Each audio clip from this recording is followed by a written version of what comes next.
L'inspecteur général des forces armées de la République démocratique du Congo, le général d'armée Amissi Kumba Gabriel, séjourne depuis le mercredi 17 avril 2024 à Kindu, chef-lieu de la province de Maniema. Il est en mission d'inspection des sorties de recrues en fin formation au centre d'entraînement de Loma. À sa descente d'avion, l'inspecteur général des FARDC a été accueilli par le commissaire divisionnaire de la police nationale congolaise, Elvis Palanga, et le général de brigade Évariste Somo Kakule, respectivement commissaire provincial de Maniema, commandant de la 31e brigade des réactions rapides. À l'aéroport, il a reçu les honneurs militaires dus à son rang. De l'aéroport, l'inspecteur général des FARDC se rendit avec sa délégation au gouvernorat provincial pour présenter des civilités à la première autorité politico-administrative de la province, le gouverneur ad intérim Mangala Idrissa. Moi, c'est le major Jerry Bello, je suis le porte-parole de l'inspecteur général des FARDC. Bon, l'inspecteur des FARDC vient d'arriver, il est en mission officielle ici à Kindu, la mission d'inspection de sortie de recrues stagiaires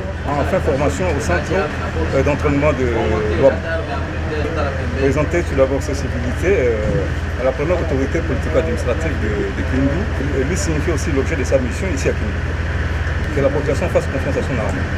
Le jeudi 18 avril, au centre d'entraînement de Loma, l'inspecteur général des FARDC, le général d'armée Amissi Kumba Gabriel, a entamé les travaux d'inspection, entretien avec le commandant du centre d'entraînement et son état-major. Il a suivi religieusement les deux exposés lui faits tour à tour par le commandant de la 31e brigade des réactions rapides, le général de brigade Somo Kakule Évariste, et le commandant du centre d'entraînement de Loma, le colonel diplômé d'état-major Muvumbi Koloy Jean-Claude, suivi des visites guidées entre autres, les parcours du combattant aux pistes d'obstacles avec quelques démonstrations par les instructeurs commando, les dépôts des équipements matériels et armements, les centres de santé militaires de référence de l'OAMA. Aussitôt, la délégation de l'inspectorat général des forces armées de la République démocratique du Congo s'est attelée sur l'analyse et évaluation du niveau de formation, l'adéquation des formations et équipements et armements, exercices pratiques, conformité du programme standard de formation en vue de proposer à la haute hiérarchie la validité ou le veto pour la fin formation.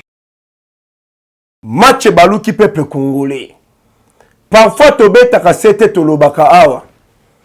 Makambo toyaka ko dénoncer mokonza mboka yokaka yango. Plusieurs fois tobela dossier à la police.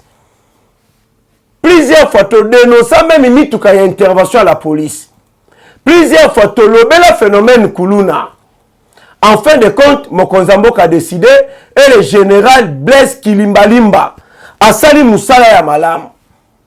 Yawona sengi bokoto ebele toko solo la dossier à la police mise en place en fin de compte et salimi. Wana ezali premier dossier. Na deuxième dossier, mokonza mboka Félix Antoine Tshisekedi Tshilombo ayambaki Bintou Keïta na le haut commissaire ONU aux droits de l'homme. Asali déplacement pour na koya koloba na mokonza mboka ni. Makambo nini alobi na mokonza mboka? Pe réponse à mokonza mboka ezalaki nini? Le président Tshisekedi ayambaki ba membre du présidium ya Union Sacrée. Alobi na bango nini concernant moi ba mbutu ba ali kosala. Makambo nini bombami na kati peuple congolais bokoto ebele. Aujourd'hui ezande lelo. Oya ko raté na ebité soki toloba nini. Cardinal Ambongo en fin de compte, atalisi mokili mobimba de manière officielle que ye azana sima ya Kagame, que ye ali kokumisa pe ko soutenir ba terroriste du M23. Ambongo alobi nini par rapport ya ba FDLR. Ambongo alobi nini par rapport ya ba Wazalendo. Pe ba Wazalendo balobi nini concernant ba propos tenus par Cardinal Ambongo. Na sengi bokoto ebele bokoto bo partager émission oyo. De l'autre côté, peuple congolais, Rwanda a checké missile de défense aérienne équipé de missiles sol-air déployés à l'est de la République démocratique du Congo pour protéger le Rwanda. Na minute peuple congolais, système de défense aérienne du Rwanda équipé de missiles sol-air déployés à l'est de la République démocratique du Congo pour protéger le Rwanda. Na minute babiloko wana nini komeli yango. Balukaka bakosilisa yango. Le VPM de la défense nationale na komba Jean-Pierre Bemba Gombo. Mokolo ya vendredi le 19 avril. ye wana Matim Pepo akei kokita na Bunia ake kosala nini na Bunia peuple congolais. Bokoyeba ngo na émission mokolo ya lelo, le wazalendo le waza le patriote le véritable congolais. O bali ko bundela mabele na bango. Le wazalendo bauti kokanga ba militaire ya FARDC. Toali komona un colonel na komo ya Kasa, un major na 7 militaires. Basali nini pour que batombe na embuscade ya ba wazalendo. Un jeune Mouzalendo, je dis bien un jeune Mouzalendo, na kombo ya Segimana Achille, âgé de 23 ans, bayambiye na Kibirizi centre, lokola roi, et loko nini azwa sali pour que bayambaye na honneur a bongo na lokumu a bongo peuple congolais. To partager na bino toujours na émission mokolo lelo, selon la police ya Goma. Balobi Kigali ali ko sala nini na ba jeune ya Goma, ali ko recruter ba jeune ya Goma. Pour que ba jeune wana ba sala nini. Kotoyo ba wazalendo invité à Kinshasa pour une réunion de très haute importance. De l'autre côté, les terroristes du M23 par RDF ont renforcé leur position à Rwindi après leur défaite à Kibirizi. Les FARDC foncent sur Karima où les affrontements sont déjà signalés. Voilà. Monsieur Phil Clark, ancien directeur de Médecins Sans Frontières, a affirmé qu'on a la témoin il y a événement nini. Ah. Wanande et Ali ba point toujours partager na bino na mokolo mwalelo na pesi bonjour et bonsoir na ba fidèle internaute ya Africa Cool Télévision, que le bon Dieu vous bénisse. Ndege tolobaka to simba na main dans la main, soki toye kolobate toye ko dénoncer te, soki toleki na ba etando ikete pour que to loba mai oyo ali ko salema. Mai oyo babombela ka chef de l'état rapport et le président Tshisekedi ayeba ka vérité. Na tangu tolekaka to denosaka to tangaka na ba kombo ya bato ba ali impliqué na ba complot ya mabe. C'est par là que le président Tshisekedi ayaka ko frapper ba nyonso ya mabe. Yango musala o to salaka eza musala moko très important pour notre pays et kende liboso contre bando nyonso ya Congo bazolinga Congo na ba congolais bakoka kozala na kinyate. Vraiment na pesi mbote na ngandula barona motema ya Petrouza, sans oublier pasteur Guy Faya na Irlande, na bosanité mama de Polondo Makofi Mandomba, na bosanité mama Brigitte Cage en France, mama Alphonsine Seke bo ali belé na sengi vraiment bo like émission botika ba commentaire bo partager ngo massivement. Voilà. Na point ya liboso peuple congolais to banana dossier ya la police. Na le kaka awa. Na belela la police bali na mituka ya intervention te. Na belela dossier ya bakuluna. Na belela dossier ya bakomanda ya basouciato ba umela lokola ba chef coutumier. Nyoso wana na belela yango awa po mokonza boka ayeba. Qu'est-ce qui se passe au sein de la police congolaise? Aujourd'hui peuple congolais, mokonza mboka yoki trop. Le général Blaise Kilimbalimba lobi trop c'est trop et sengeli to agir. C'est par là qu'il faut activer le phénomène Panthère Noire. On a kangi plusieurs kuluna. Batindi bango na kanya makasese. Ba o bakenda ko yeko la métier na kanya makasese. Ba yena bango awaka le président Tshisekedi Alobi alingi komona na ba école mokote ezanga baban.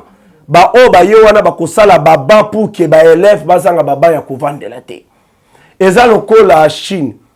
Tosali contrat na Chine pour que baya kotonga ba chinois bazoza ba prisonnier na bango baya kosala musala awa elongo moko na bango mbongo ezokote pa na bango ezokota na ba prisonnier wana kaneti lisiko na ba oya biso moko ba jeune bayokeli métier bango pe sengeli pe basala pe musala bazwa quelque chose.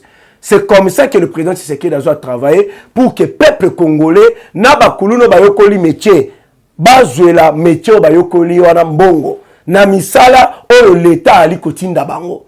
C'est ça oyo makambo eza kusali ma peuple congolais. Le général Blaise Kilimbalimba, le véritable commandant de la ville province de Kinshasa, oyo ali ko chapeauter le lenge longobani. oyo ali kosala musala lolenge elongo bani auti kolancer appel à lobby eza na opération oyo ezali koya opération wana ezali soki tokangi kaka mwana ya kuluna boyeba ete tokokanga meme na baboti na ye alors baparent oyo baali na bana na bango basala ya kuluna c'est le moment bobenda bango matoi soki bobendi bango matoi te botiki bango bakontinue kaka na makambo asalaka ya mabe boyeba bakoconduire meme na arrestation na bino soki bakangi mwana aza kuluna yeba ete baparent na ye mpe bakokanga ye annonce faite par le général Blaise Kilimbalimba oyo ali koéchappoter ville province de Kinshasa musala kitoko tomoni badote na la police bamituka ya intervention eloko biso toali kosenga kaka todénonsa tobela ete bapesa bango bamituka ya intervention bapesi bango mais bagénéraux bango bazalaka mituka ya misala bakozwa mituka wana ebanda kotika bana na bango na kelasi bakozwa mituka wana ebanda kokumba bamakangu na bango alors général nyonso bakokanga ye mutuka wana komi kosalela yango rien que mpona famille na ye au lieu ete esala musala oyo bapesi na la police esala bagénéral wana bakokanga bango badécision ya makasi yali kokweya en fin de compte la police esala musala lolenge elongo bani esuki wana te nabelelaki nalobaki concernant bakomanda ya badistrict nyonso ya basusiat oyo bakoma kobeta bakope na bakuluna veut dire bato nyonso bayaka kodénoncer na basusiat na badistrict kuna botala bakuluna boyeboye kombo tel ceci cela bakuluna na babandaki koyeba bato nyonso babandaki kokende kofunda bango lolenge kani na bakomanda ya badistrict wana ya basusiat wana nde bandaki kozwa bambongwa bana kuluna bango nde babimisaka bana kuluna mais na minute au peuple congolais mise en place esalemi balongoli bakomando baumelaka songo atika Joseph Kabila tika balongoli bango nyonso batie sikoyo bato asika bango nde bana mission ya kokumba mosala lolenge elongo bani afin ke basécuriser population na babien na bango combattre phénomène ya insécurité oyo banguna ya Congo balingi ete et continuer toujours kosalema. Le général Blaise Kilimbalimba a trouvé le lenge kani ya kokata hémorragie wana. Vraiment na ali ya kosepela makasi ka makambo tobelelaki en fin de compte basaleli yango na la police. Merci beaucoup le général Blaise Kilimbalimba musala kitoko. Kolongwana peuple congolais tovanda boye mokonzi mboka na oya atala boye Bintou Keita ya MONUSCO na le haut commissaire ya ONU aux droits de l'homme asali déplacement aye inde kokuta na tête à tête na mokonzi mboka Félix Antoine Tshisekedi Tshilombo. Chef de l'État pesi mbota yambiye malamu. Mais mayeni na ye nango comme message ya kosenga ko plaider na mokonzi mboka. Bomona ki ba image oyo. Na osenga na cameraman asande timwa ko zoomer yango. C'est par là que j'en profite ya ko pesa réponse na mituna na bino. Ka batebele ba lobby o mokonzi mboka azali malade. Oh non, bato pe bazala muta osala émission zokata. Naza occupé na osala émission mais bazo benga. Voilà. Na la kisabino botala o président Tshisekedi aza malade, o président Tshisekedi aza na problème na liboko eza makambu ya lokuta. Bokomona chef de l'État ayambi au commissaire ya ONU aux droits de l'homme ayambi apesi mbote. Botala liboko muso chef de l'État ndenge ba encercler yango. Bato ba encercler yango botala flèche balobi nini tala liboko vimbi Tshisekedi est gravement malade. Basali babiloko bazu basali ba photo bokomona ba réseaux sociaux etamboli. Le président Tshisekedi aza maladité. Et alors lenge loko na pesi mbote tukangi photo position liboko na ngai. Oko boule peut-être za ya kovimba tondenge ni me liboko na ngai za normal. Chef de l'État atikali kosala accident mon côté bota la koto na photo oyo mususu. Vous allez voir liboko bazu balancer na ba flèche wana. Oyo eza ya kovimba bokomona liboko ngo o elati alliance eza likola liboko mususu. Le président Tshisekedi a sa maladie. Bato bali kosala yango, ce sont des communicateurs. Yaba M23. Ce sont des communicateurs numériques. y a ba M23 na oyo ya ba Congolais manipulé acheter bateka amina bango na Paul Kagame. Le président Tshisekedi ali maladité.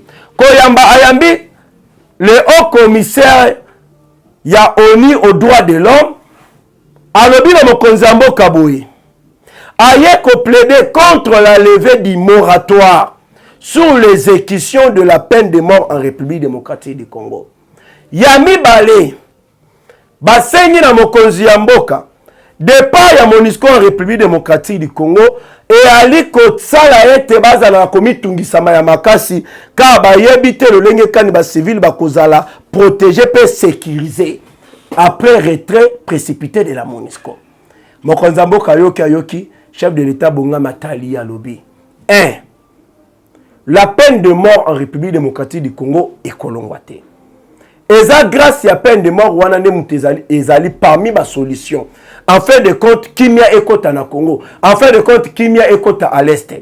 Peine de mort wana eza pona ba traître. Eza non pona ba innocent, mais eza pona ba coupable. Si les Américains mboka na bango eyali ko développer le lenge wana, c'est parce que bango basala la peine de mort. Pona ba traître nyonso. Mais pourquoi pas la République démocratique du Congo et ça est la yangote? Est-ce que peine de mort wana lobi ke troye pa na binoto bomabino? Et lobi ke troye na bamboka na binoto bomabino? Jamais peine de mort ils a réservé rien que pour na ba traître. Alors ceux qui bo banzi bo kanisi ete peine de mort et kolongwa boye ba ke ekotika la ka kusale maté. Chef de l'État répondre bango pour na peine de mort. Deuxième point na bango ya retrait à MONUSCO. Bango ba lobby j'ai de réelles inquiétudes quant à ce qui pourrait arriver aux civils en cas de retrait précipité de la MONUSCO. Mokonzi ya mboka répondre na dossier wana lobby. Auparavant, na lingana comprendre bino. Mais sikoyo boza na raison mon côté ya koya koloba na biso ete ke MONUSCO singeli balongwa te na Congo. Na réorganiser armée. Notre armée a la capacité de protéger les civils. Notre armée a la capacité ya kobunda pona mboka. Car j'ai réorganisé mon armée. Alors ça sert à rien de garder la MONUSCO en République démocratique du Congo. To sengi na MONUSCO a kendeka notre armée. To ali na possibilité o elongo bani en fin de compte ya ko protéger ba civil nyonso. Le haut commissaire ya droit de l'homme atali bintu keita tali veut dire makambo yo bayelaki o bango ba banza ki peut-être lingaki simba pe esalema mokonzi ya mboka a rejeté nyonso en bloc. C'est par là que bazu photo au moni ba notambo sur les réseaux sociaux on le président Tshisekedi a kutana un accident on le président Tshisekedi liboko ne vimbi on le président Tshisekedi a gravement malade eza makambo lokuta peuple congolais. Chef de l'État tellement fâché contre de traîtres de la République démocratique du Congo. Le président de la République a salué le mieux informé que quiconque. Avec qui même Nabiso Toya kako dénoncer. Chef de l'État a le mieux informé. Na belle la kayango awa après avoir Jean-Jacques Mamba yaka koloba. Jean-Jacques Mamba yaki koloba lobby. Ils ont bateau ba contacter biso, ba contacter nanga des politiciens basés à Kinshasa. Oyo dans les jours à venir, bazali ko bongama pour que ba kende ko rejoindre nanga en masse. D'ailleurs même, ezali na autorité moko basée à Kinshasa, oyo afute la kabiso mbongo ya loyer ya bureau na biso na Bruxelles o ezali ya Alliance Fleuve Congo. Jean-Jacques Mamba uta ko dénoncer yango. Dans le cas plusieurs fois, on a dénoncé complot ezali mokonzi ya mboka ba service à renseignement complot ezali ezala batu musu ba vandi chez bango bazozela kaka soki babimi ba ministre te ba misu soki babimi ba gouverneur te déjà ba songola kina nanga déjà pour que ba kende ko rejoindre na dénoncer ki yango et mokonzi ya mboka yokaki ayebi nyonso azana information nyonso c'est par là ba mbutu mbuto bozo mona esalema na parlement. On y va vendre sa bureau définitif na parlement. Et ils vont vendre parce que boyoka nizo salate. Or que na kati mbutu mbutezo le kawana. C'est parmi les plans de corner nanga azali ko utiliser bateau bazali na kati ya union sacrée en fin de compte ba pesa mokonza mboka reta ya ko vendre sa bureau définitif na parlement en fin de compte gouvernement ebima. Et le président Tshisekedi azana information nyonso. C'est par là chef de l'État à Bengisi. Ba membre du présidium de l'union sacrée. bango nyonso baye bavandi wana chef de l'état azwa tali bango pona nini bozosala ba désordre bozosala pona nini bokomi kowela makambo nde bozowela boye pourquoi bolingi kotravailler pona bakongolais te pourquoi boali combattre ngai na kati ya union sacrée alors naali koloba na bino soit bozali wana pona peuple bozali wana na peuple pona kotravailler pona bango soit bo rejoindre Corneille Nangaa boalika na deshwana mokonzi mboka beti bango soit vous êtes avec le peuple congolais pe boko travailler pour le peuple congolais soit bolanda Corneille Nangaa vous avez le choix oyebi ke batalani o atali na ba oyo déjà ba contacter déjà Corneille Nangaa ba comprendre déjà le président Tshisekedi na komo timbela biso batalani miso na miso car le président Tshisekedi tango alobiango ayebi déjà ba plan na bango ba traître bali na kati ya union sacrée butu bali ko solana na mena moyi bali ko la ba non nous sommes avec le président Tshisekedi tu vas ko soutenir le président Tshisekedi chef de l'état beti bango eloko makasi bongo soit bozana peuple congolais bo travailler pour le peuple congolais soit bolanda Corneille Nangaa makambo eza ya koinda vedi balukaki yango bakosilisa yango deuxième mandat na zobi sabino eza mandat ya GT eza mandat ya musala eza mandat ya kozongisa sengo na peuple congolais yo mutu nyonso ozali contre le peuple congolais contre la République démocratique du Congo porte yango eza ya kofunga manzela ya Corneille Nangaa mais boyeba pe tangu bozokende ko rejoindre Nangaa amen na biso bali makasi bawazalendo bazali wana nous avons toute la capacité en fin de compte ya ko neutraliser bino nyonso eza oyo esengela kina bango ba comprendre vraiment bokoto partager makambo silité match eza ya kobaluka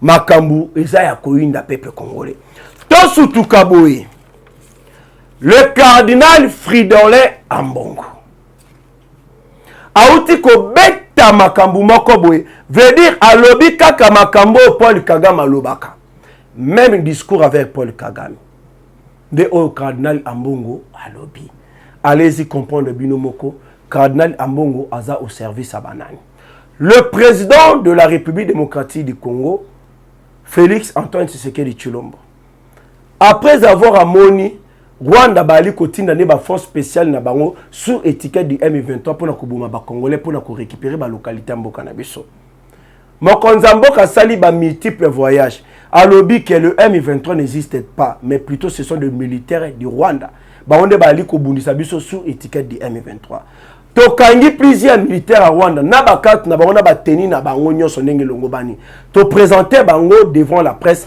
bango moko bandimi ete que nous sommes des militaires ya Rwanda envoyés par Paul Kagame pour to créer auto ali ko benga terreur tuerie à l'est de la République démocratique du Congo Kagame tango azwa moni bongo alobi non eloko nini nakoki kosala kati Tshisekedi arrivé c'est que ba M23 za ba militaire nanga c'est par là que Kagame a trouvé qui raison ya koloba ete ba militaire nanga o ba ali kokota na mabele ya Congo c'est pour traquer le FDLR o bazoluka ba renverser régime nanga eza raison oyo Kagame a trouvé qui pour justifier présence ba militaire na mabele ya Congo.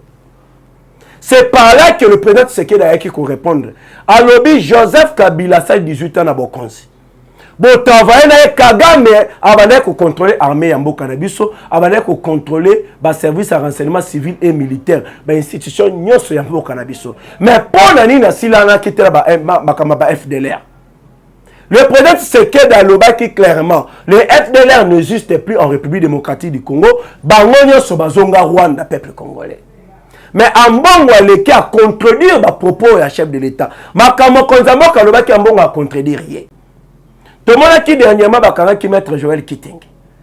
Pour abeta qui ba dossier moko balobi non aussi mi makambo et je tali sécurité ya mboka ceci cela bakanga qui est asala ki moi mikolo na aner.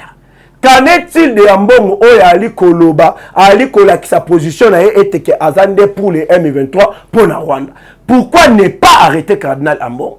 Car Ambongo a dépassé limite de la liberté d'expression peuple congolais. Ce qui boyebi dossier Ambongo te na kolingana lo banabino awa.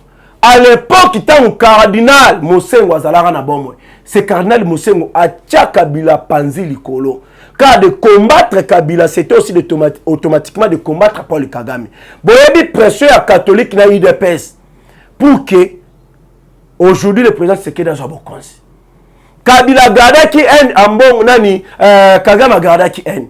C'est par là que va profiter qui kobenga nani moson garda qui haine plutôt. C'est par là va profiter qui kosali sa fête et anniversaire ya Joseph Kabila. Bolimbis. Babengisa ki mosengo. Mosengo akena na fête wana. Mikolo ebelete akata mutema azwa kufa. Ok, carte oyo bombamaki na sima. Ezalaki ete après que mosengo akokufa, c'était à mbongo ne muta ko remplacer. Carte ya mbongo ezalaki ya Rwanda peuple congolais. Tozalaki piégé par cardinal Ambongo.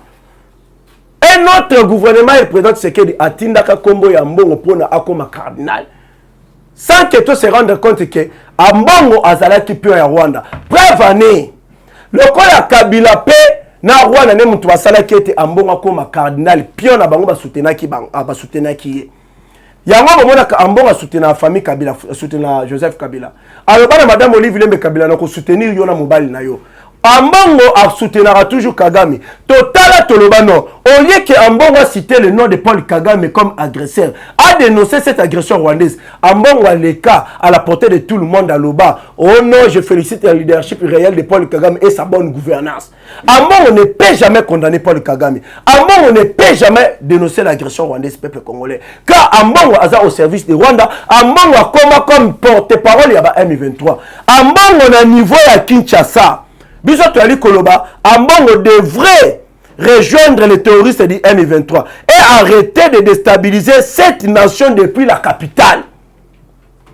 Ambongo mission na ezali ko déstabiliser notre pays à partir de la capitale. Ambongo aza au service du Rwanda peuple congolais. Na ebite ceux qui tokoki Koloba yango lolenge kani. Un jour boko pesa monoko na biso raison. Makamu Tolobaka boko pesa biso raison. Ambongo aza au service du Rwanda. Yango pomonaki à l'époque Ambongo ayaki kobima azoloba ete batu bazo rejoindre de rébellion, c'est parce que gâteau national eza na kamoko balingi balia bango moko mais bazo linga kokabula na baninga te. Or que cette gâteau national que Ambongo bana ko sala allusion, c'était de dialoguer avec le Rwanda. En fin de compte, Rwanda zo part na e Congo tika na part na e le lenge Joseph Kabila salaka. Gâteau national baninga bazo part na bango bino pe tika na part na bino. C'est ce qu'on appelle cet accord que Joseph Kabila avait signé avec les M23.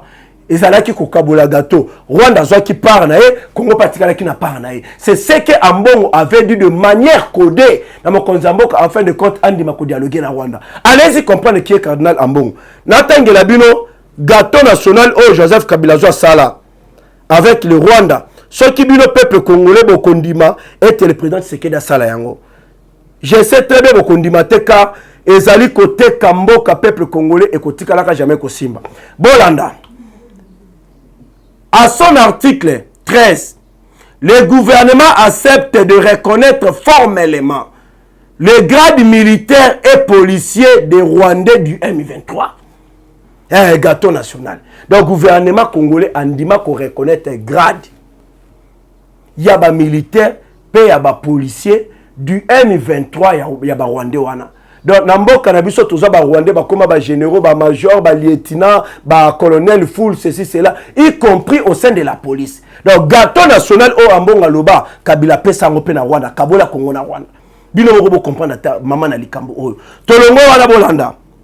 Chose étonnante, le gouvernement de notre pays à l'époque de Joseph Kabila accepte dans son article 14 d'une mise en place d'une commission d'enquête afin de poursuivre le militaire de la FARDC, tandis qu'à son article 9, le gouvernement accepte de reconnaître le combattant rwandais du M23, soi-disant pour faciliter la réconciliation. Botala Kindoki, gâteau national. Tu as dit qu'on continue.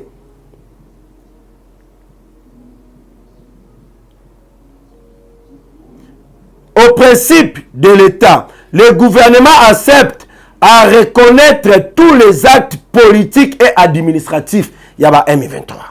Tu as dit qu'on continue.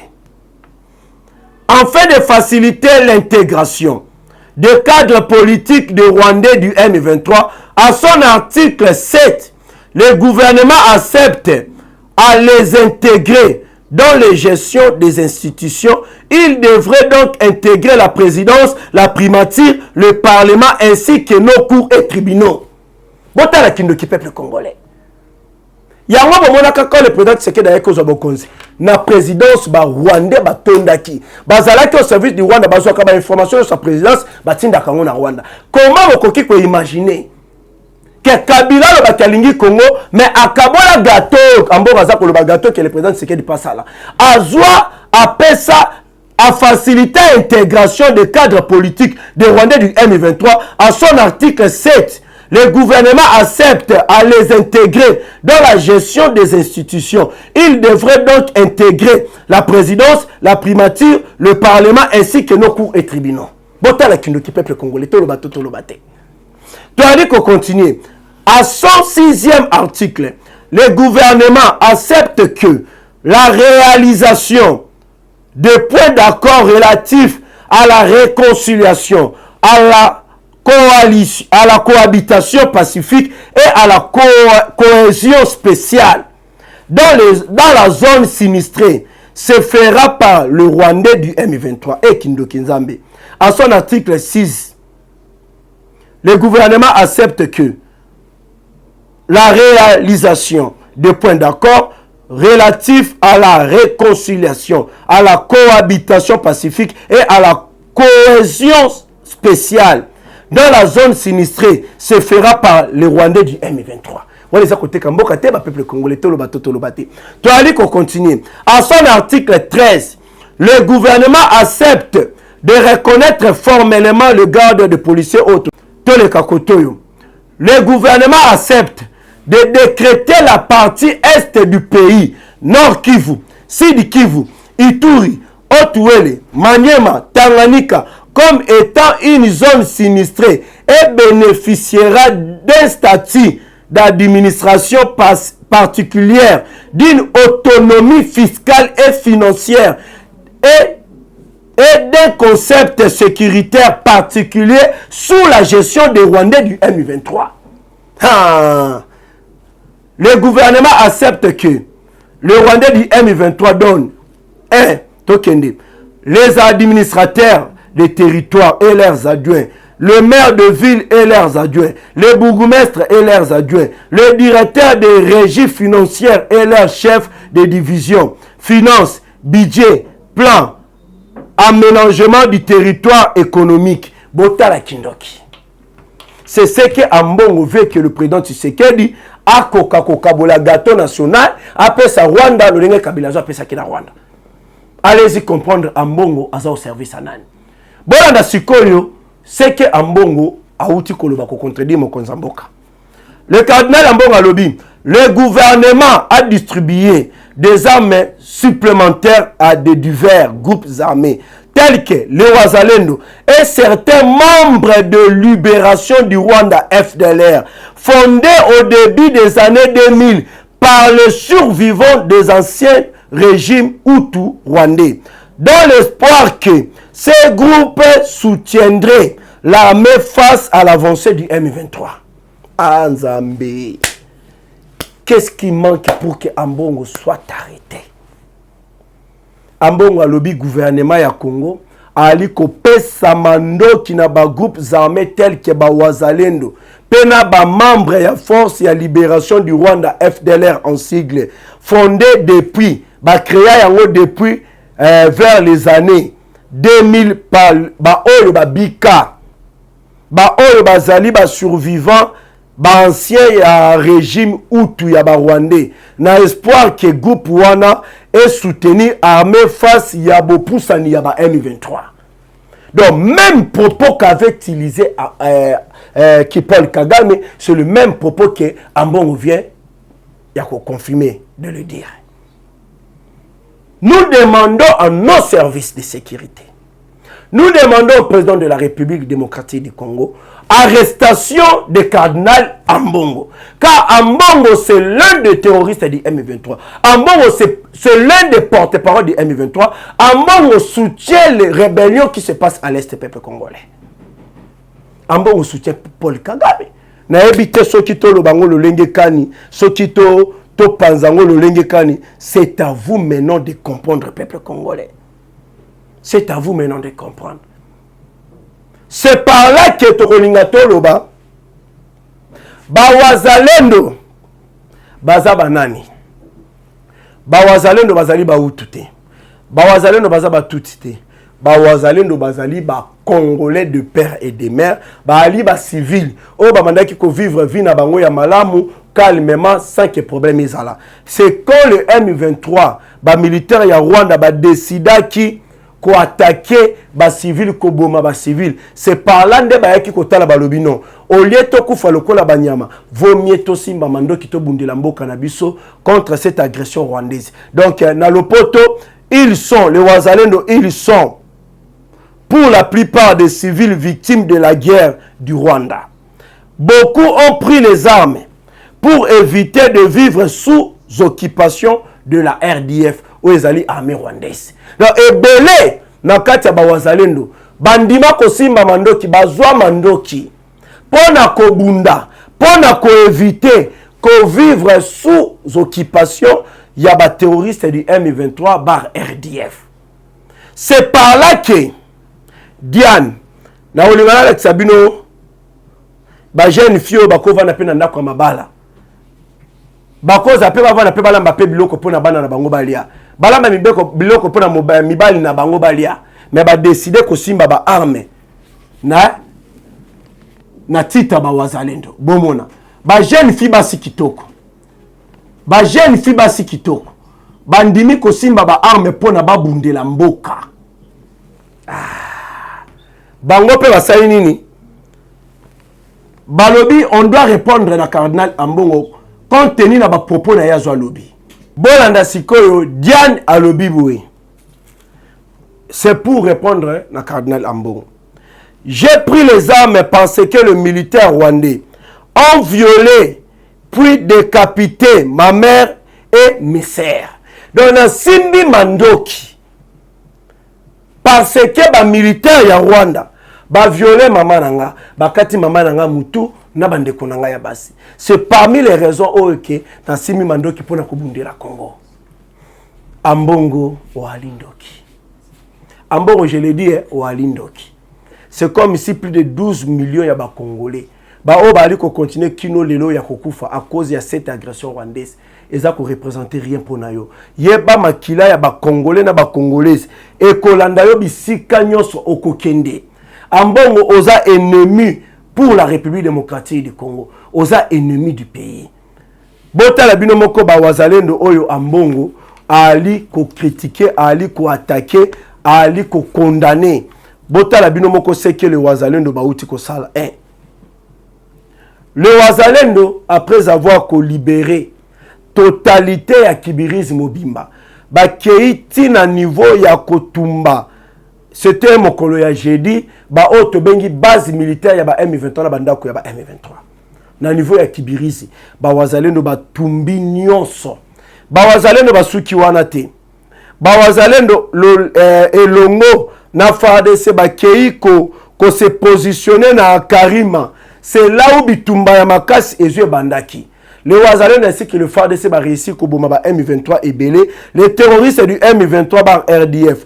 Ba Kendaki ko se renforcer position na bango na niveau ya Widi après leur défaite à Kibirizi. Ba Wazalendo na FARDC ba simani dans la main ba bundi makasi contre le M23 en fin de compte ya ko luka memi ko libérer Otoali Kobenga Karima. Les Wazalendo ba se limiter wana te peuple congolais bolanda. Ezana jeune moko babenga kaye na kombo ya Segimana. Segimana Achille. Aza âgé de 23 ans. Bayamba kiye na Kibirizi centre. Lokola moi roi moko boy na lokumu batomboli na moto. C'est parce que Segimana Achille à réussir koboma ko neutraliser 5 hauts gradés de l'armée rwandaise par RDF. Ba betelie maboko bayambie lokola wa.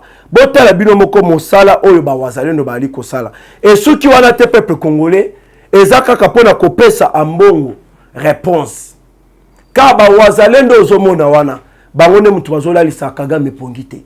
Ceux qui ba wazalendo bazala kité mbele peut-être grande partie à localité à Mabélé à Congo Ingaïs à la récupérer par les M23. Grande partie à Est. Même na Goma, peut-être ba M23 déjà va récupérer à Goma. C'est grâce à ba Wazalendo au ba réussiraka qu'on repousser ba terroriste du M23. Aujourd'hui dans mon colonial le peuple congolais, botala ba Wazalendo au bazali ko gêner ba américain. Les américains ba tali ba lobino.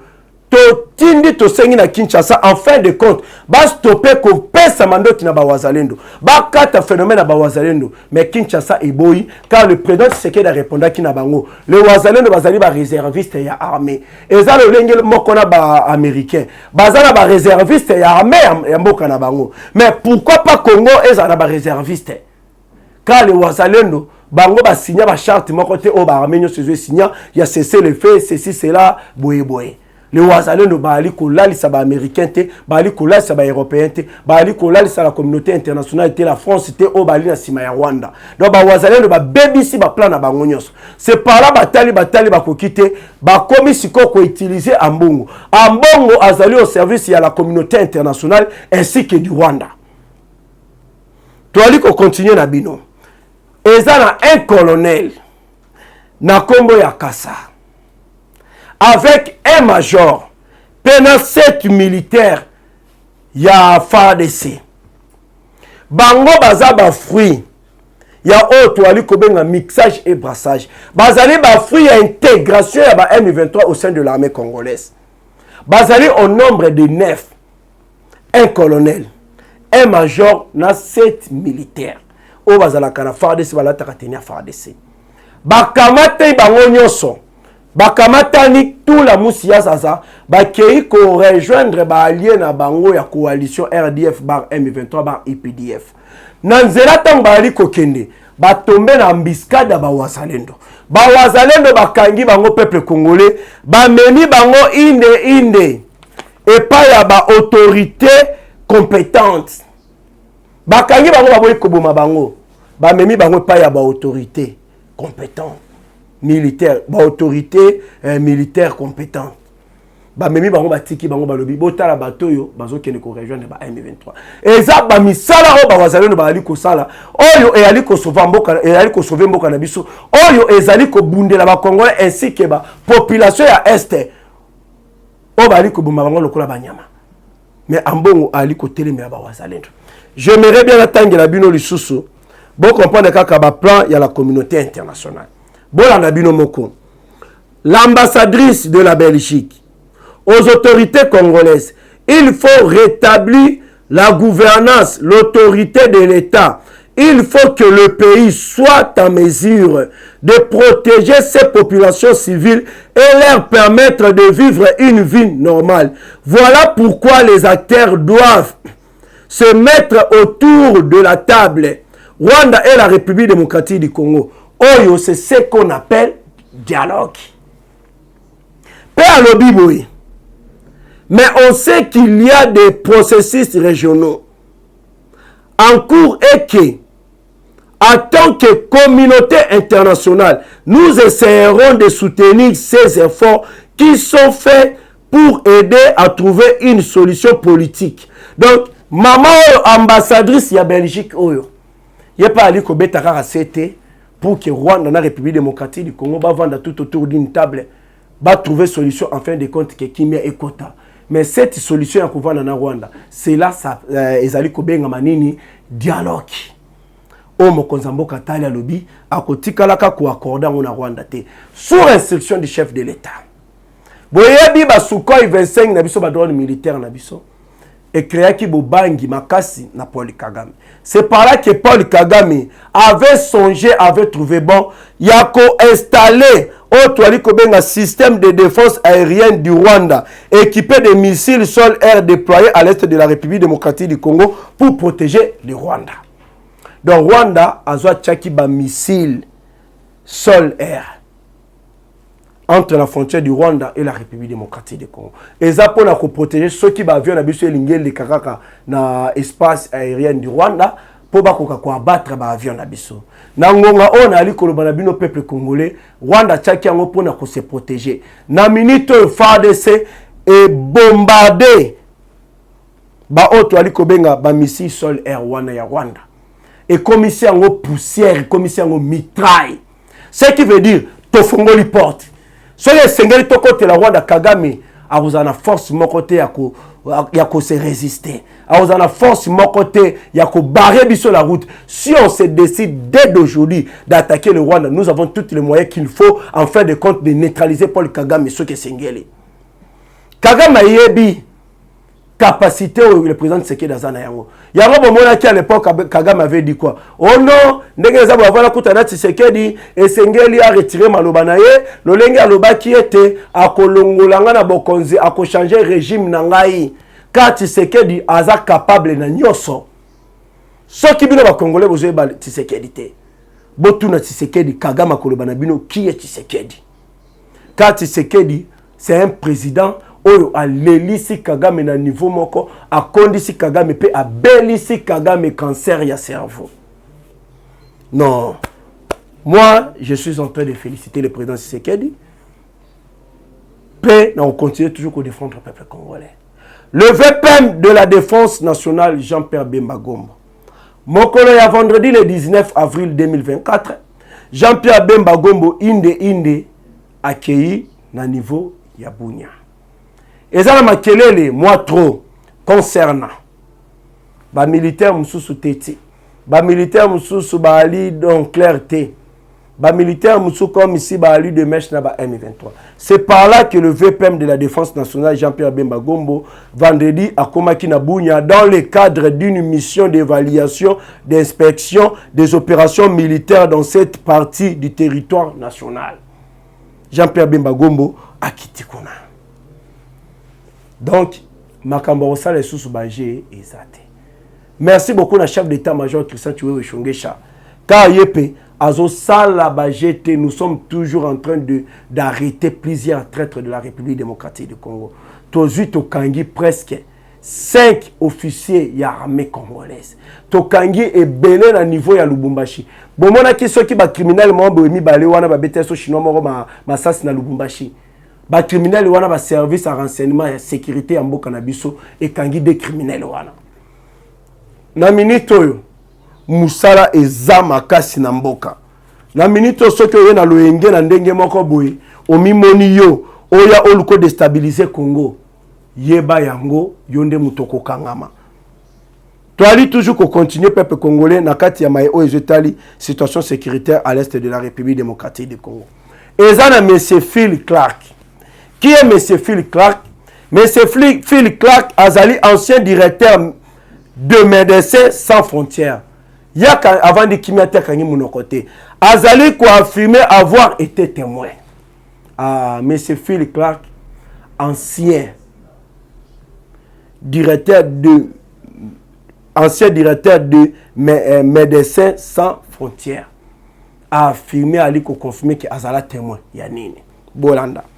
Alors, Azala témoin d'un génocide contre les Hutus en République démocratique du Congo par le militaire aux ordres de Kagame. Kagame est responsable du génocide au Rwanda et en République démocratique du Congo. Bon, vérité en Rwanda. Un journaliste a relayé en haut. Par rapport à Kagame, il a bengi auto makambo le génocide yaba Rwandais. Le président africain Béné Bazouba Kendaka. Mais tandis que Yemo Kone Moutazali, auteur de génocide, il y a Rwandais à l'est de la République démocratique du Congo, au Rwanda et en République démocratique du Congo. La vérité est allée toujours comme ma peuple congolais. Kagame Ali Moutoumoko Ali na morceau dire. Selon ma source et information à niveau ya Nord Kivu, Ali ko informer biso ba terroriste di M23 au bazala ngonga muke place bazali wana ka bientôt toko boma bango toko récupérer localité wana. La coalition M23 bar RDF bar AFC interdit la fabrication et la commercialisation de boissons locales dans les zones de contrôle. Botala Kindokia, les ans Nord Kivu. La coalition M23-RDF-AFC interdit la fabrication et la commercialisation des boissons locales dans leur zone de contrôle. Donc, comme nous avons Bosi Lisayango. Natali Sakibino le Wazalendo, Babengi Saki Bango na Kinshasa. Babengi Bango na Kinshasa pour une réunion de très haute importance. C'est par là Bakoloba Makambo Bali na yango par rapport ya auto ali kobenga ya coordination ya FARDC. Ndenge bakota bango na kati ne bani ko travailler na FARDC. Bakopesa ba rapport na bango c'est par là pe bakoloba pe concernant ba munitions o bali nango bosenga o parfois ba munitions ya AK47 ce que je sili ba sengi ba renforcer les bango ba munitions bazo memela bango ya ba revolver. Nyoso bakoloba bango na Kinshasa parce que na leka ki wana dénoncer ki yango kaka na émission na chaîne o. Mokonzamboka yo kaka ayebi ete batu bayela ke ba rapport à Lukuta. Atala kaba réseaux sociaux ayeba ke Abdullah Lobini ayeba kingani bo Lobini kingani bo Lobini pour comprendre ayeba makamozo le kabo mekoto bazoyela nga rapport à Lukuta yango omona chef de l'état asala bango mbala ba descente moko brisque bisika chantier ali ko salema bisika misali ezali ko salema ba obande ko kosa ba ya auto et comme na niveau yali ko salema c'est par là mokonzamboka sala ba descente brisque amona makambo ba yebisanga lolingi ba yebisanga na ona moni sotereza ndenge mokote c'est parce que mokonzamboka alandaka pona koyeba mai auto ali koloba peuple congolais selon la police ya Goma ba dénoncer ba lobby Kigali recrute le jeune congolais de Goma pour semer la fiscose sous les médias sociaux.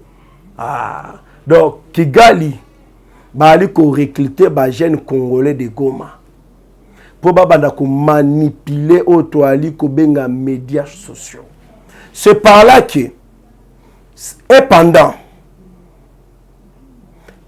pendant notre gouvernement observe le Congolais qui mène de manière indépendante la guerre médiatique contre le Rwanda. Et notre gouvernement balobi bali ko observer bali ko tala ba Congolais oyo bali ko mema bitumba oyo de manière indépendante. Pona oyo ezali guerre médiatique contre le Rwanda. On est là, toloba ki to vanda kimiate, ceux qui to moni kaka Rwanda babandi ba opération na bango ya ko publier ba information lokuta contre le pays, contre le président Tshisekedi. Nous on est là pour que dure la vérité. Pour na ko démentir ba propos na bango ya lokuta. Vraiment pour partager peuple congolais, wana ezali mayimatali o to ali ko benga situation sécuritaire ya à l'est de la République démocratique du Congo. Merci beaucoup la ministre Moutinga devant les ambassadeurs à l'Obiboué. Je voudrais que la presse et les ambassadeurs retiennent que la République démocratique du Congo, l'intégrité territoriale de notre pays est sacrée. Elle n'est pas négociable. Merci beaucoup la ministre Moutinga. Intégrité en beau cannabis est négociable. Si vous pensez que nous allons négocier avec le Rwanda, si vous pensez que nous allons négocier avec les M23, Boali Nakati Yakolota. Ce qui concerne les Rwandais, on va diffuser Ramakambu Yalokuta contre le pays. Nali concerne vraiment la caméraman boye denga kaka pona ma photo ba koka komona yango. Na lo belabino ce qui tata oyo azali nani. Tata on a la kisi bino photo nae. Ba bende la bino photo. J'espère bien mon photo. Ok, kitoko. Tata oyo azali nani. Tana sabino ki a guerre o eza même guerre médiatique. Ebele ba mona ka toloba ka tikaka toloba. Tata oyo komo na Kennedy Nari Rwami. Boka kombo Kennedy Nari Rwami. Yende azali auteur de plusieurs cas d'assassinat et maître de civils à Rutshuru et à Djoba. Cet élément du M23-RDF qui vit entre Bunagana, Kampala, Nairobi et Kigali, il est derrière l'arsenal de plusieurs médias numériques du M23. Tata Oyo. Na minute Oyo, Aza vraiment recherché. Ce qui te kangi te juillet, c'est par là à comprendre que Basakana kana Kongote. Yende mtazana sima. ya ba arme numérique ya Rwanda. Bato baleka na ba réseaux sociaux koloba makambo lokuta contre notre armée, koloba makambo ya lokuta contre la République démocratique du Congo, koloba makambo ya lokuta contre le président Tshisekedi. Donc yende abombami na sima wana. Na minute oyo baali koluka ye lolenge elongo bani en fin de compte bakangaye. Voilà. Tomoni Jacques Ndala. Ngana yebela Jacques Ndala na Vodacom Superstar. Place Innocent Abima na compétition wana. Jacques Ndala azali politicien te akotikalaka ata mokolo moko te kozala politicien. Bakangaye na prison centrale ya Makala pona ba propos ya mabe vis-à-vis na mokonzi ya mboka. Katumbi a abandonné na Makala. Ensemble et abandonné na Makala. C'est par là comment ki koloba Katumbi a abandonné la même Mike Mukeba ibomonara. Bakangaye kaka pona Katumbi. Mais Katumbi a sundola na prison centrale ya Makala. Ndenge basala na Jacques Ndala. Jacques Ndala lela lo baso na bimina okabwana Katumbi ceci cela. Tango bayaki ko bimisa Jacques Ndala. Akenda mbangu na uniforme na ya prison ko pesa Moïse Katumbi ko kangana ba photo. Ceux qui peuvent mêler un peu makina so bazala dominer to éviter. C'est par là que le col ensemble c'est un parti politique tonda tribalisme. Ko bandana autorité morale na bango ko kitati na ce tribalisme ya makasi. Nde ba koma ki ko loba Jacques Ndala c'est un kasayen. Donc yende ngazana cause la peut-être azana rôle moko espionnage azo makamuna biso akom sango na IDPS y compris na président Tshisekedi. Lo lenge pe ba taper pression na auto ali ko benga le nom je na ali ko bossa français Kalombo voilà. Jacques Ndala tanga mona ke créé ki moi bitumba. Na oya aliko kamba ligue des jeunes y ensemble à Moïse Katumbi. C'est par là qui ko annoncer que oh non na kabona na parti Moïse Katumbi na sous na parti Moïse Katumbi te. Yemo ko ayeko bima après avoir nzala et je bétier. Aya lisusu koloba lisusu boye. Bola na ba aventure. Jacques Ndala accuse Moïse Katumbi de travailler pour le compte du président Tshisekedi. Il a décidé de quitter le parti ensemble de Moïse Katumbi. Bota la ba aventure. Donc, il y a lobby n'a quitté Moïse Katumbi pour Moïse Katumbi azali ko travailler pour na compte ya président Tshisekedi. Botande mutu bandili boma. Bomani Delis c'est ça un ancien rebelle du RCD Goma. Yewana santé taki akende lisous nana passe pas voter kaé. A se retrouver zéro, a se retrouver ni député. Ba sou ke bote belé mandef komi et komi belé. Donc bozo senti dégâts ya maponami. O etiki kati na bate belé. Nanu balélité. Bo saka na politique. Bolingaki politique yango wana nde bozi politique voilà to ya sikoyo na oyo ezo etali dossier ya ministre ya finance to le belana dossier ya ministre ya finance biso tozali awa on est des communicateurs ya investigation. Nous ne sommes pas des antivaleurs, nous ne soutenons pas les antivaleurs. Ceux qui te monient batoyo balingi ba déstabiliser IDPS, balingi ba déstabiliser le CG honorable Augustin Kabuya oyo ali ko protéger temple ya IDPS. Tomoni bato bazolinga ba déstabiliser mokonzi mboka à partir ba ministre ba cadre ya IDPS, à partir ya CG ya IDPS. On est là pour défendre les partis, on est là pour défendre Augustin Kabuya ainsi que ba cadre ba ministre ya IDPS na ba DG ya IDPS. Ba journaliste et opposition ba presse penge. Ba oba bundisa chef de l'État. Ba oba combattant chef de l'État ba oba bundisa IDPS.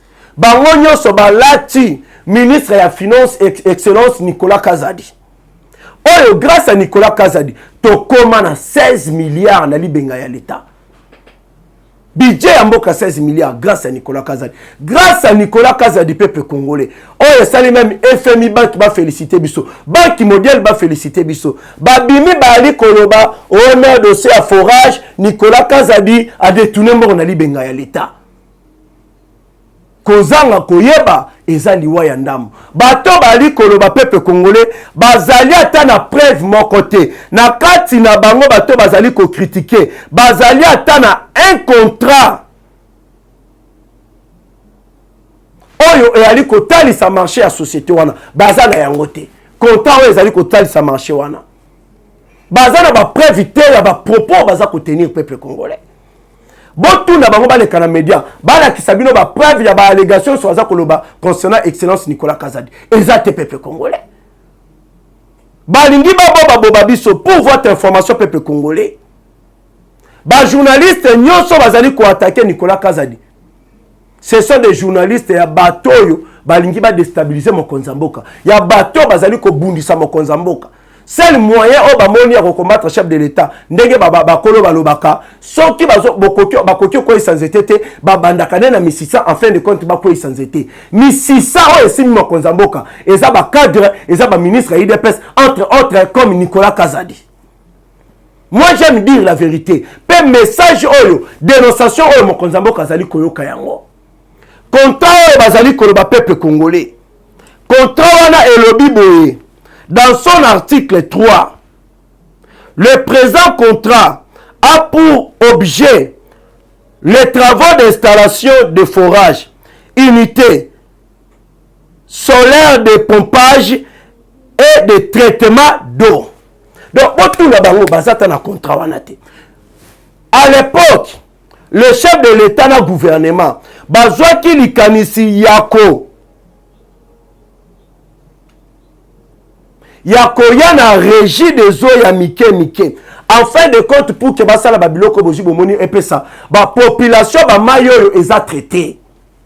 Alors cet accord, cet contrat, et seulement non à l'époque où Excellence Nicolas Kazadi azalaki ministre des Finances. Avant gouvernement epesa société moko contrat. Ba société wana bakendaka na concours ba oyo baganyaka nde bango nde basinyana bango contrat. À l'époque où cet contrat est signamaka Nicolas Kazadi azalaki ministre ya finance. Mais aujourd'hui bali ko attaquer Nicolas Kazadi eza lolenge le président Tshisekedi azwa bokonzi aye kokuta accord aye kokuta constitution ya 2006 oyo ba comment même que la République démocratique du Congo peut abandonner une partie de sa souveraineté pour unité africaine. Chef de l'État, il y a déjà la constitution. Est-ce que vous avez dit que Tshisekedi, vous kangaye, vous pesayez tumbu, il y a un loko ya kokuta ya bata mutuna makolote. Si on vous dit qu'il y a un détournement, c'est à IGF d'aller contre la société wana. Ba yeba ceux qui détournement salemi, ba de la société wana. À quoi bon d'attaquer Nicolas Kazadi? Eza lokola bazolu kambe ba moko na mutu Nicolas Kazadi. Bazolu kamabe moko na mutu Nicolas Kazadi. Bazo mona ngote ba komi koluka siko côté mususu, bazwa balati Nicolas Kazadi. C'est ça la réalité qui se passe ici. Ba détracteur Nicolas Kazadi, on vous met en garde. Ba oyo ba continuer ko combattre IDPS à partir ya ba cadre na bango, à partir ya ba ministre na bango pe ba DG na bango, à partir ya honorable Augustin Kabouya. Bateau, nous sommes combattre IDPS. On est là pour la barrer la route. Nous avons toutes les preuves qui démontrent que Nicolas Kazadi n'a jamais détourné l'argent de l'Ibenga à l'État. Si Gilles Alinguet a la preuve, a brandi la preuve, cette société a été le conseil à contrôler la société. Pour les raisons de Nicolas Kazadi, nous avons compris que vous êtes au service de bateau bali ko combattre mon conseil en Mboka. Toyebisi na bino bokeba botika excellence Nicolas Kazadi asala musala malamu na vision ya mokonzi ya mboka Félix Antoine Tshisekedi Tshilombo. Vraiment merci beaucoup na bayenyo sobalandi émission mokula lelo na Africa Cool Télévision. Ndenge na lobaki banana e bandeli bo commenter, bo liker, bo s'abonner ainsi que bo partager. Vraiment que le bon Dieu vous bénisse. Numéro plus 243 89 60 77 556 plus 243 89 60 77 556. Merci beaucoup. Que le bon Dieu vous bénisse. Que le bon Dieu bénisse la République démocratique du Congo. Tout le monde année. À la prochaine. Bye. Africa cool. Et abena cool. Africa cool. Abena cool. Le quoi cool matopi. Enfin, toujours. Enfin, toujours. Enfin, vous. C'est bon. Et ça chaîne est bien. Et puis vous êtes très rapide. Et ça très rapide. Et ça chaîne moko bako ça a bien confiance. En tout cas, nazo senga na bato oyo nanu ba souscrire te bazwa. Donc, et ça vraiment net o balobaka ke boka lelo, lamba lelo, lia lelo. Vous voulez le Congo pour que le Congo devienne cool, pour suivre les cool analyses, alors revenez et abonnez-vous massivement. Bobozana Moana. Massivement. L'Afrique Cool donne l'information en temps réel et en temps chirurgical. Si tu ne suis pas, tu as la crise cardiaque. Qu'est-ce que tu penses de l'Afrique Cool? C'est PPL. Africa Cool, c'est la destination de prédilection pour une communication optimale. Longo Dianabino Mama. Africa Cool Télévision est une chaîne qui est en train de réunir toutes les tendances. Donc les chrétiens s'y retrouvent, les païens s'y retrouvent, les politiciens s'y retrouvent, les femmes ménagères s'y retrouvent. Donc Eza Eloro na biso to sepela ranango yango chaque fois son aye na Kinshasa, il faut namona Africa Cool. Et au monde de chaîne Eza impartial. Le rôle de Babino, vous méritez le soutien de la population ainsi que des institutions compétentes. Placer un petit mot par rapport à la récompense Oyo. Je félicite très sincèrement Africa Cool. Voilà. Je n'avais pas opéré le mauvais choix. Voilà. J'avais recommandé, je me rappelle que je disais que c'était une destination de prédilection pour une communication optimale d'excellence. Voilà. Nazanga Mogote Tala, YouTube Yemoko à reconnaître que Naponaki m'a bêté. Au moins, il y a un choix to salaka, ba réflexion to salaka. Tu as abonné à Africa Cool. Comme ça, tu partages. Bravo Africa Cool. Merci beaucoup. Bravo Bino. Mutubo s'abonner parce que trophée Ezali Abino, Ezali partagé. Voilà. Moi, je me sens aussi copropriétaire. Il y a un prix Oyo. Voilà. Bravo Africa Cool. Merci beaucoup.